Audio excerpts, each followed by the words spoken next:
नमस्कार साथियों, आप सभी का आपके अपने YouTube channel SPS study point पर बहुत बहुत स्वागत है।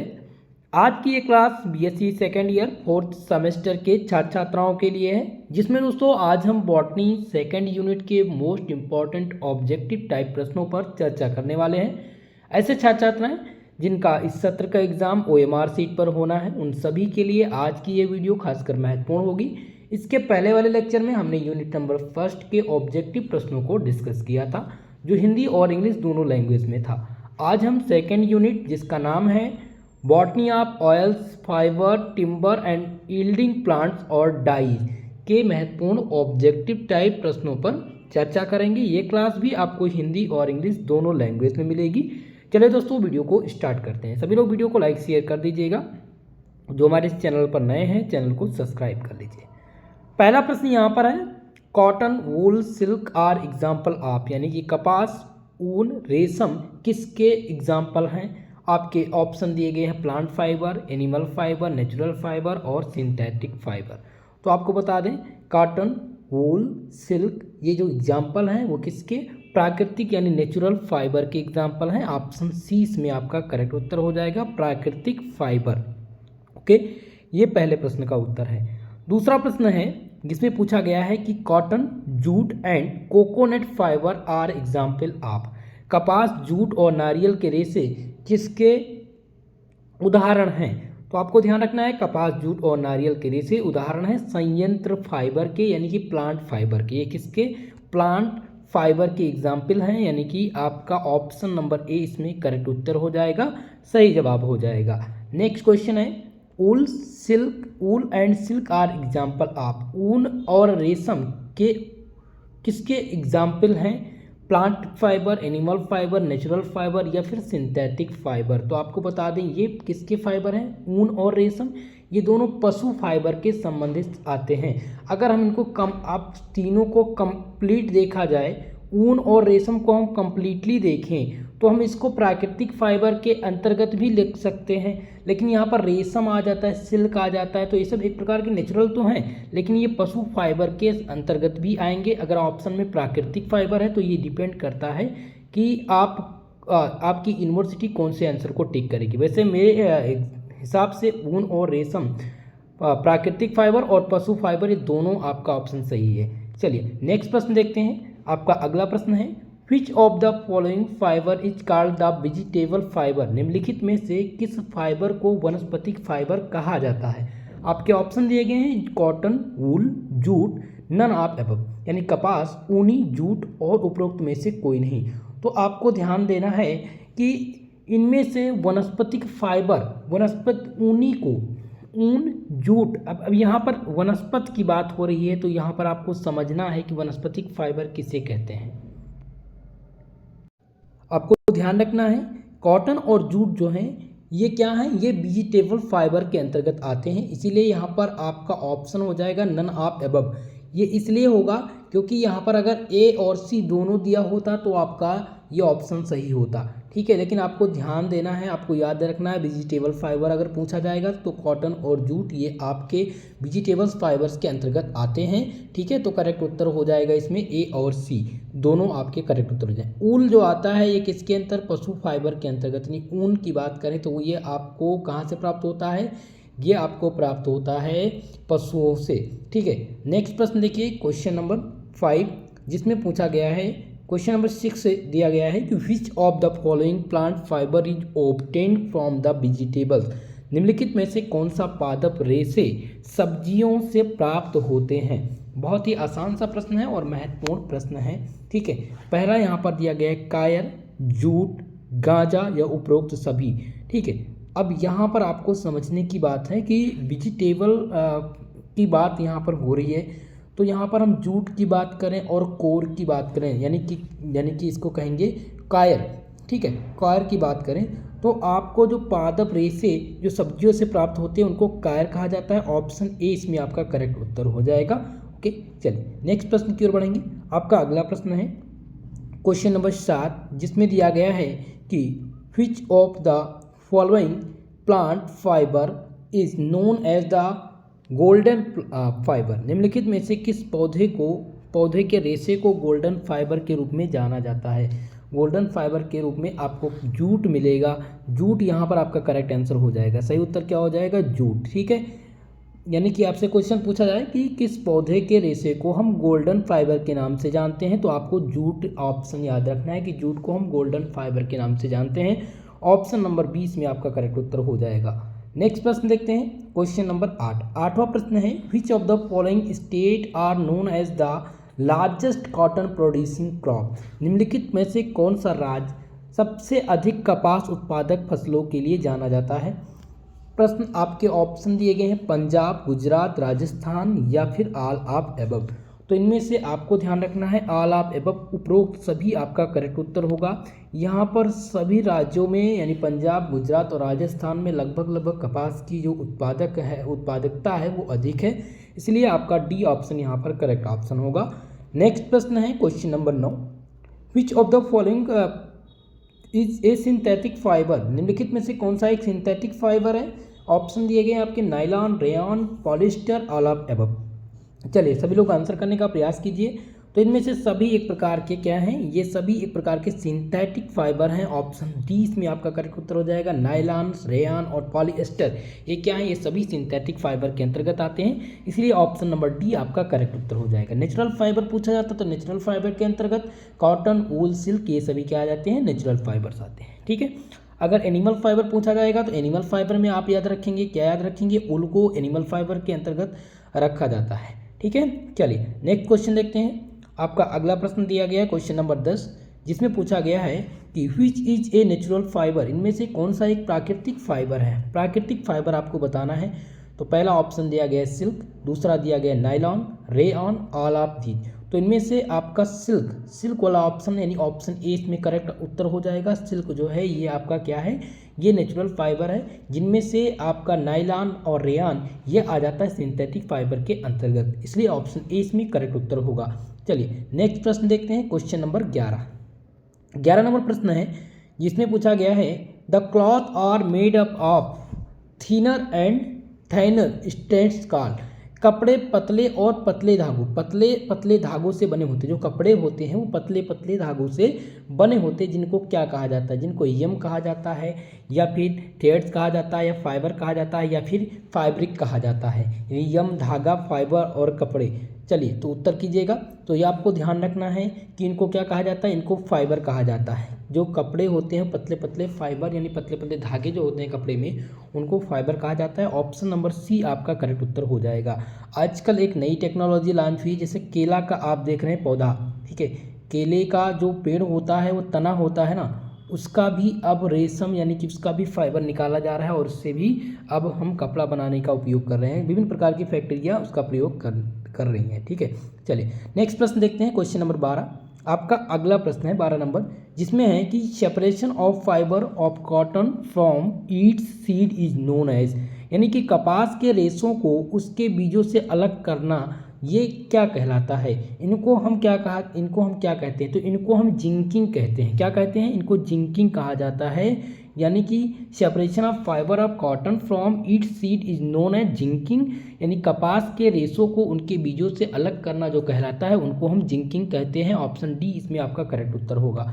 नेक्स्ट प्रश्न है, jute fibre are obtained from. Jute fibre जो होते हैं वो किससे प्राप्त होते हैं, ये क्वेश्चन पूछा गया है। तो आपको ध्यान रखना है, जो जूट के रेशे होते हैं, जो जूट के रेशे प्राप्त होते हैं, वो जूट के पौधे की तना होता है।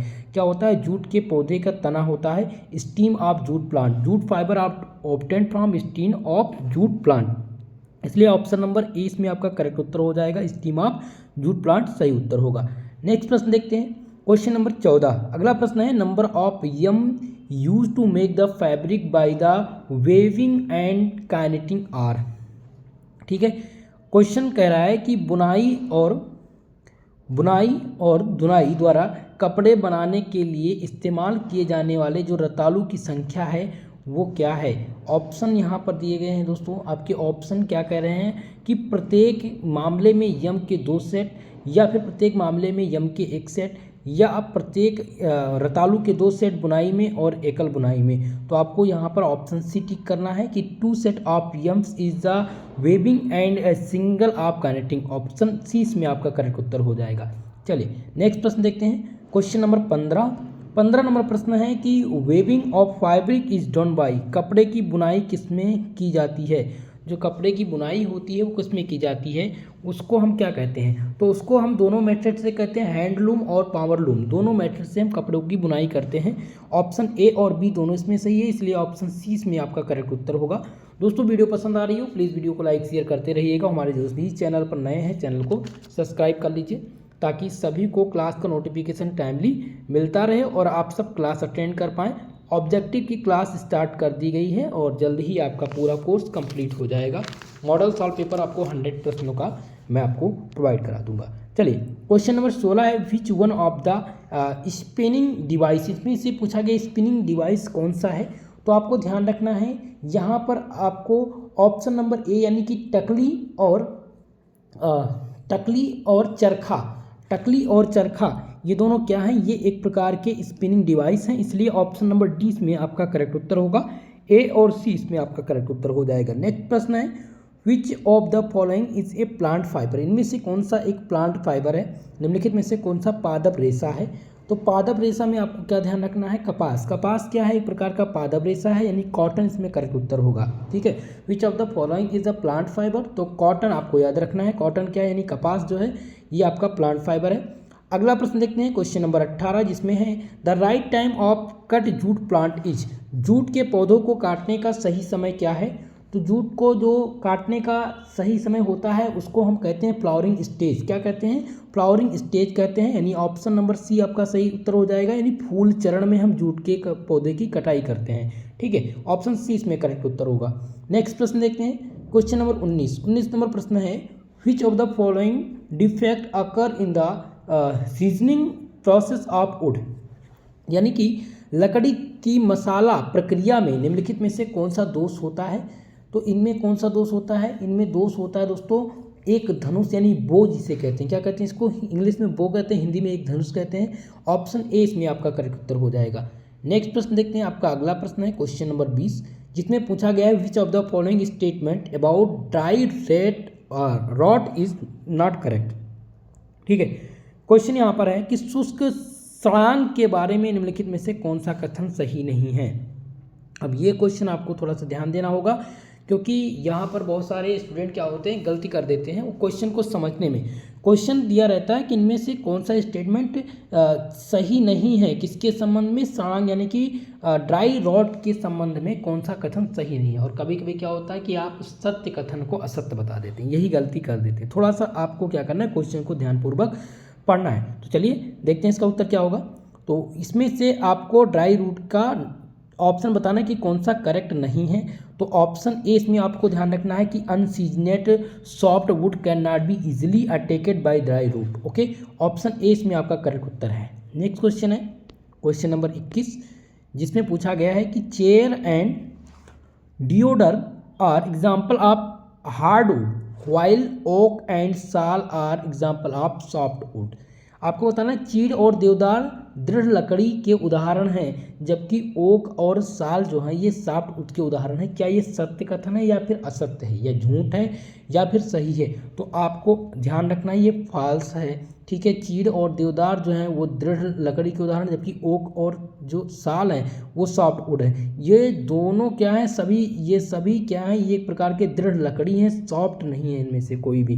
ठीक है, इसलिए यहाँ पर असत्य यानी फॉल्स वाला ऑप्शन आपको टिक करना है। नेक्स्ट ऑप्शन देखते हैं क्वेश्चन नंबर 22 नंबर प्रश्न है कि when a part of the timber is affected by dry rot the unaffected portion of the timber should be painted with a solution of, यानी जब एक लकड़ी का एक हिस्सा सूखी सड़ांग से प्रभावित होता है तो लकड़ी के अप्रभावित हिस्से के जो घोल का रंगना होता है उसको के घोल को किससे रंगना चाहिए कि वो जैसे एक एग्जांपल से आप इस क्वेश्चन को समझिएगा।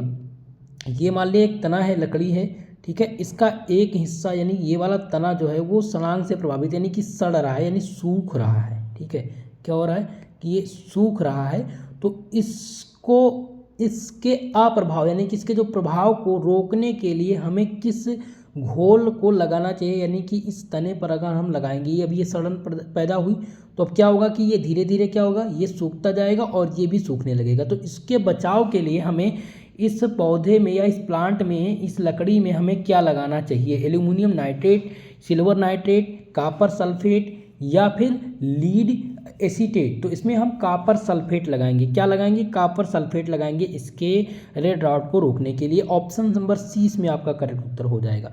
नेक्स्ट प्रश्न देखते हैं, क्वेश्चन नंबर 23 है, which of the following is not the variety of A individual timber. ठीक है, इनमें से पूछा गया है कि निम्नलिखित में से कौन सा औद्योगिक इमारती लकड़ी की किस्म नहीं है। औद्योगिक इमारती लकड़ी की किस्म नहीं है, तो इनमें से आपको पहला ऑप्शन देखना है। पहला ऑप्शन क्या दिया गया है, यहाँ पर दिया गया है लिबास, यानी कि इसको कहते हैं विनर्स। दूसरा दिया गया है पॉलीवुड, ऑप्शन सी दिया गया है फाइबर बोर्ड, और डी दिया गया है कि बोल्क। ठीक है, बोल्की। तो इनमें से आपको बताना था औद्योगिक इमारती की लकड़ी की किस्म नहीं है। ठीक है, तो इनमें से जो बोल्की दिया गया है, ये बोल्की, ऑप्शन डी आपका करेक्ट उत्तर होगा। बोल्की औद्योगिक इमारती लकड़ी की किस्म नहीं है। बाकी लिबास, प्लाईवुड और फाइबर बोर्ड ये सभी औद्योगिक इमारती लकड़ी है। तीनों याद रखिएगा, ये आपसे पूछा जा सकता है। ओके, चलिए नेक्स्ट प्रश्न देखते हैं, क्वेश्चन नंबर 24, जिसमें पूछा गया है कि batten is a piece of timber. ठीक है, batten is a piece of timber whose thickness and breadth do not exceeded, यानी कि बैटन लकड़ी का एक टुकड़ा है जिसकी मोटाई और चौड़ाई अधिक नहीं होती, यानी 10 mm से 30 mm से 50 mm या फिर 100 mm।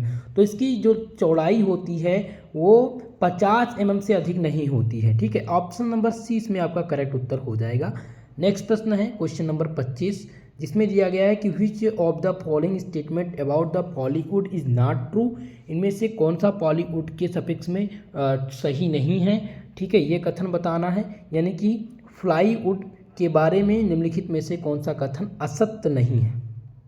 कौन सा कथन, माफ कीजिएगा, कौन सा कथन सत्य नहीं, सत्य कथन बताना है इनमें से कि प्लाईवुड के बारे में कौन सा कथन सत्य नहीं है। तो पहला ऑप्शन है कि प्लाईवुड बड़े आकार में उपलब्ध होता है, तो बिल्कुल ये सत्य है। ठीक है, दूसरा है वो लोचदार होता है, तो प्लाईवुड हमेशा लोचदार होता है। ऑप्शन सी है कि विस्तार और संकोचन बहुत अधिक होता है, तो ऑप्शन नंबर सी इसमें आपका रॉन्ग, यही आपका असत्य कथन सत्य नहीं है, यानी कि यही असत्य कथन है। और डी ऑप्शन दिया गया कि प्लाईवुड वजन में हल्के होते हैं, तो यह भी सत्य है। इसमें आपके ए, बी और डी ये ऑप्शन आपके सही हैं। असत्य कथन जो आपका है वो है ऑप्शन नंबर सी। ठीक है, चलिए नेक्स्ट क्वेश्चन है क्वेश्चन नंबर 26। 26 नंबर प्रश्न कह रहा है कि the maximum limit of weight of the fibre board is. Fibre board के वजन की अधिकतम सीमा कितनी है। बहुत ही महत्वपूर्ण क्वेश्चन है और इसको आपको ध्यान रखना है।